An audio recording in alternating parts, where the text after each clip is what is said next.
I don't wanna pop the pistol, we both grown, we can talk out issues. But just in case you got too much bass, I'ma bring 2 sticks like a popsicle. The mag is big, but the Glock little. The bag is big, but the block little. You niggas be rushing to die. I'm taking my time, I'ma outlive you. You niggas be blowing the whistle off. Know everything like you see through a crystal ball. Know what they did and you know what they did to y'all. You know about every bitch in the city, dog. Groupie ass niggas, I gotta get rid of y'all. Play from a distance, won't be in the midst of y'all. Get to acting like bop if you piss me off. Acting like bop if you piss me off. I'm about to wear out your whiskey off. When I grab you by the whiskers and rip them off. Welcome to Big Boys Noise. What's going on, noisy neighbors? It's your boy, Big Boy Noise, and yeah, we in here. We in the boom boom room. As I told you, I would get in here and make a video when I got a chance. It feels good to have a day, guys. Just a day, finally, with some downtime on my hand to get in the boom boom room, man, and play with some guns, man. I'm even thinking about going to the range on Saturday. I think I want to go to the range and I want to run some more rounds through the 10 millimeter, the bear gun. But this video's topic today, guys, the topic of this video today, I would call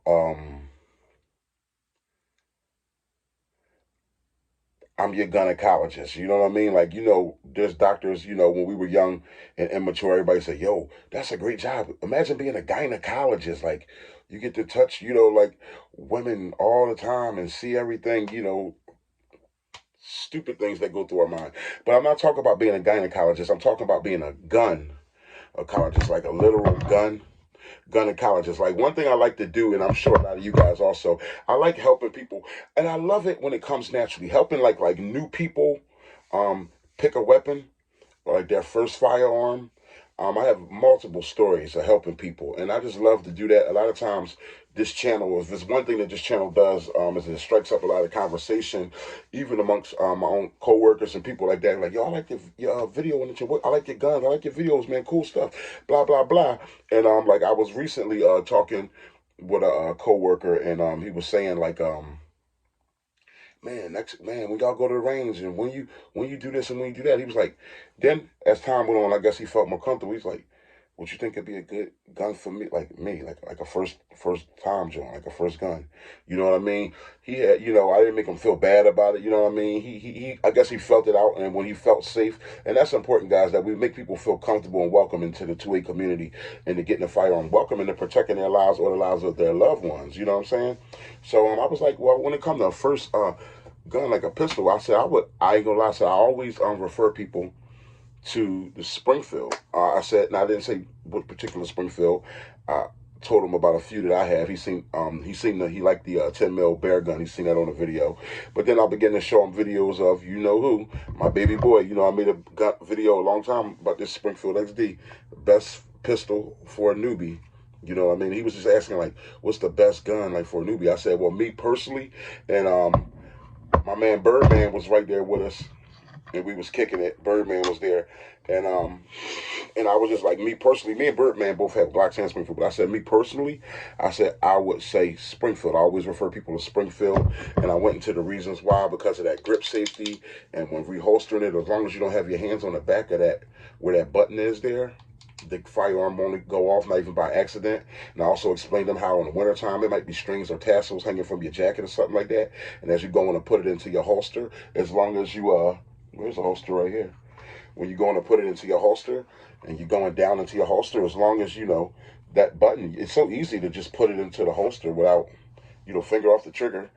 But even if your finger was in the trigger, with that grip safety there, the gun wouldn't go off, you know what I mean? But I just told him, just take your hand off of the grip safety area when you put it into the holster, and you never got to worry about even a string or a tassel or anything getting caught in there. Nothing is going to make this firearm go off, okay?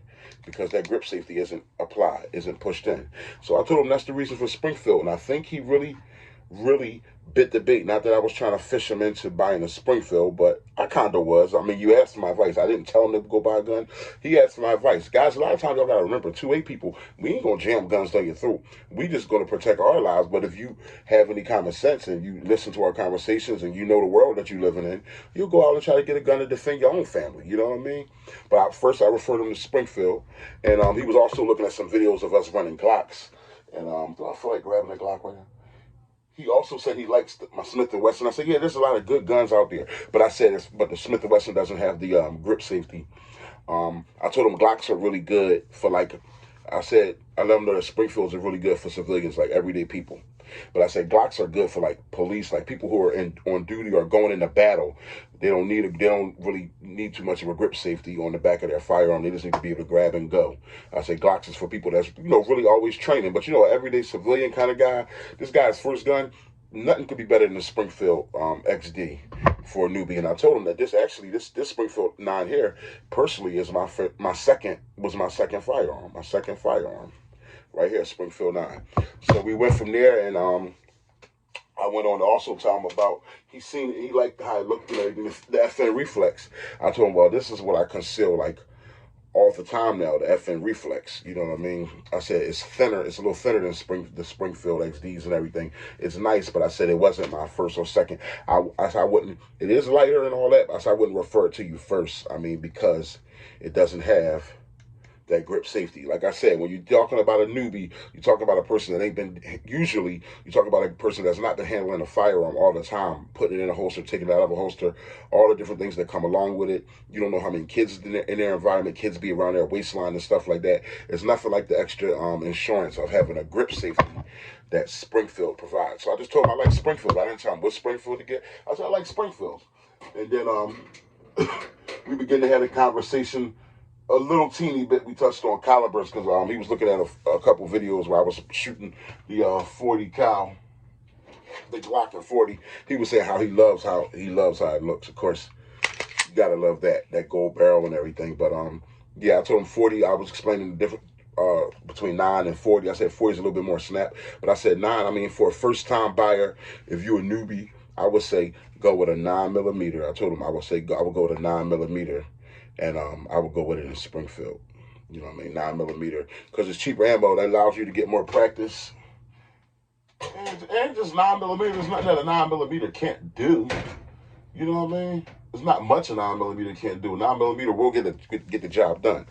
Okay, so that was just one person. And then it's funny. I sent them just 3 videos. And I never want to never like to try to overload people when they're brand new and they talk about getting their first firearm. So I sent them 3 videos. I sent them the video, best gun for a newbie. Of course, we were sitting looking at some videos, but I also sent him this gun. I sent him this video, best gun for a newbie, that I did, the Springfield. And I also sent him a video that I did, is Springfield better than Glock? Because only reason I sent him that was because it's breaking down the difference between Springfield and Glock. I just wanted him to get familiar with firearms. Like, this is what Glock does, this is what Springfield does, because I wanted him to make his own choice. You know what I mean? And the third video I sent him, I might have just sent them those 2 good quality videos. I think I just sent them those 2 videos. Yeah, that's it. I think I just sent them those 2 videos, kept it clean, didn't overburden them. And then the next time I seen them, like about 2 or 3 days went by. And then when I seen him, he's like, yeah, I'm gonna watch him when I go home and everything. So when I seen him, just in the morning time, just casually asked him, I said, yeah, what's going on, my guy? I said, did you ever think about which one you thinking about going with? You ever he said, yeah, the Springfield. I just felt so proud. Guys, I'm not saying Springfield is better than Glock, but I'm saying that Springfield is the best gun for a newbie. So I felt so proud about that. Now, moving right along to another newbie. Now, he has a few firearms. He was on one of my videos before. Okay, he's a real good guy, good friend of mine. He was recently reached out to me. He texted me, right? So, he was calling me, and I couldn't answer the phone. A good guy I like to answer the phone for, but I felt bad because I couldn't answer the phone. I was at like a boxing event with my son. My son wasn't boxing, but it was a loud environment. It was an outdoor boxing event. It was DJ was jamming too. It was loud. I was like, there's no way I'm picking up this phone just to not be heard. He wouldn't hear me. I wouldn't hear him. But he texted me. He said, yo, I need a gun expert like you. I need your gun advice. I said, me, myself, I'm like, oh, how humbling. I said, I'm not a gun expert, but I give you some gun advice. But I told him, I could text right now, but I can't answer the phone. I said, what's going on? So he didn't tell me nothing. So then I remembered 2 days later that he called me. So I called him back on my way home from work one day. And he said, yeah. I said, daggone it. Because you not always want to be there for somebody that's in their early firearm stages or whatever. So far, I told him he got a good gun. He has like a G2C, and he showed me also a new gun he purchased, like a little Beretta, not the Nano, but a little concealed Beretta. I said, yo, I'm proud of you, man. So, but what his question was, he said, yeah, when I called you, I was at a gun show. I was ready to get this AR. I was asking you, like, what's a good AR? I said, well, I think I told you before. I said, you can never, there's no such thing as a bad AR, really. I said, you really can't go wrong with an AR. Because I said, man, I wish I was able to answer that phone. I said, I wish you would have told me in a text what was going on. I would have still been able to text you. I could text you, I just couldn't answer the phone. I said, if you was right there with an AR, I would have just told you to get it. Because in these day and times, you always want to have you a good rifle, just as well as you really can't go wrong with an AR-15. You know what I mean? This is going to be his first rifle. This particular person, you can't go wrong with AR-15, you know, because they just, I mean, then I later gave him the detail. I said, the only way, I mean, some people, you want to shy away from the polymer, like the plastic receivers, the polymer receiver ARs. I told him, you kind of want your receiver to be aluminum, but I said 9 times out of 10, man, a guy like you, because I know him, he's a busy guy, always busy. We went to the range. I put him on to a good range. We went to the range one time, never went to the range again. He went a few times with his wife or whatever, but he's not like a guy that's going to be going to the range all the time. So really a guy like him, a newbie, he can't go wrong with any AR-15. You know what I mean? It's like, you really can't go wrong. That's the thing, man. You don't want to pressure people, try to force your opinion on them. Just be light and loose with him, man. He also, we was talking, I referred him to get a, you know, something chambered in 223-556 for his first rifle, AR-15, rather than, you know, it's just more convenient than a 300 Blackout. But after I told him, you know, you get a 223 or whatever, a couple days later, he sent me a clip. I also put him on some websites where you can get some good rifles and everything.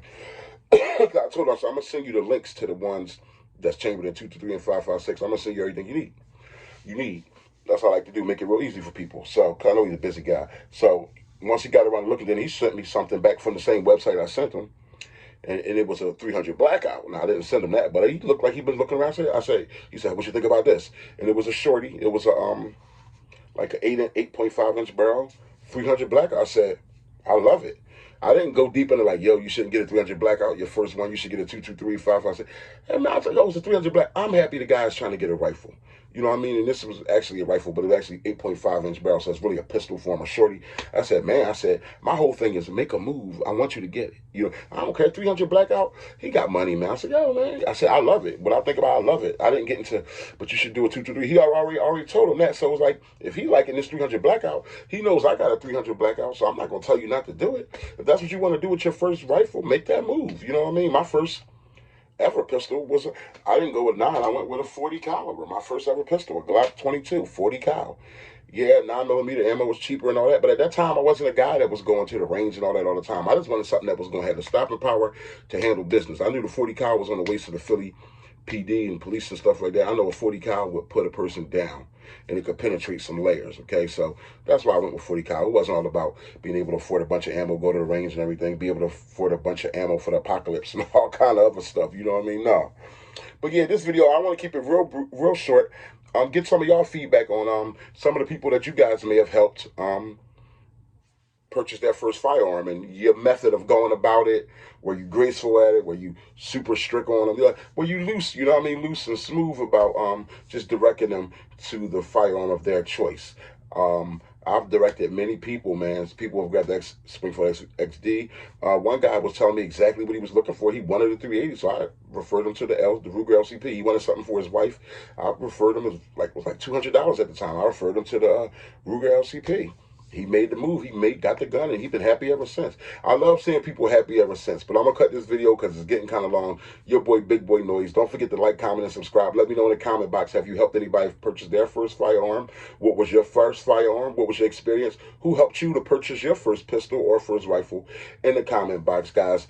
I'm your boy, Big Boy Noise, your gun ecologist. Peace.